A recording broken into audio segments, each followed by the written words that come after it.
बोले शंकर भगवान की जय, माता पार्वती की जय, शिव शक्ति की जय। बुध त्रयोदशी प्रदोष व्रत की कथा। इस व्रत में दिन में केवल एक बार भोजन करना चाहिए। इसमें हरी वस्तुओं का प्रयोग किया जाना चाहिए। यह व्रत शंकर भगवान का व्रत है। शंकर जी की पूजा धूप बेल पत्र आदि से की जाती है। अब करते हैं भगवान शंकर भगवान के प्रदोष व्रत की कथा। प्राचीन काल की कथा है। एक पुरुष का नया नया विवाह हुआ था। वह होने के बाद दूसरी बार अपनी पत्नी को लेवाने के लिए अपने ससुराल पहुंचा और उसने अपनी सास से कहा कि बुधवार के दिन ही पत्नी को लेकर अपने नगर जाएगा। उस पुरुष के सास ससुर ने साले सालियों ने उसको समझाया कि बुधवार को पत्नी को विदा कराकर ले जाना शुभ नहीं है, लेकिन वह पुरुष अपनी जिद से टस से मस नहीं हुआ। विवश होकर सास ससुर को अपने जमाता और पुत्री को भारी मन से विदा करना ही पड़ा। पति पत्नी बैलगाड़ी में चले जा रहे थे।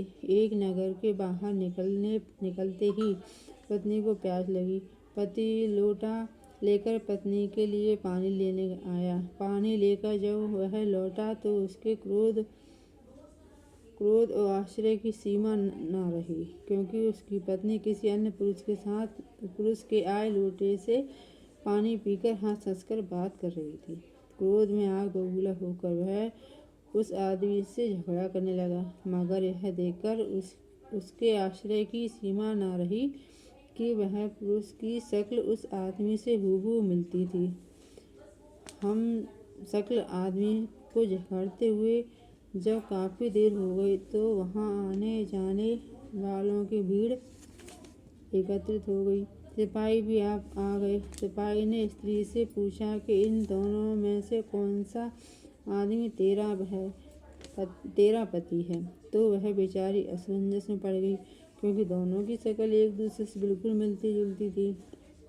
और बेचारी करे तो करे क्या।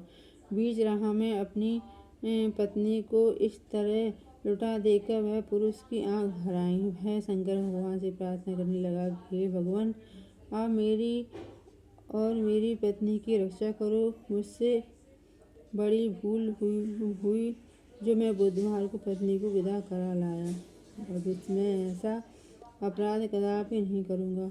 उसकी यह प्रार्थना जैसे ही पूरी हुई कि दूसरा पुरुष अंतर्ध्यान हो गए और वह पुरुष सकुशल अपनी पत्नी के साथ अपने घर पहुंच गया। उस दिन के बाद पति पत्नी नियम पूर्वक बुधवार प्रदोष व्रत की कथा करने लगे और व्रत रखने लगे। बोलो शंकर भगवान की जय, माता पार्वती की जय। हर हर महादेव।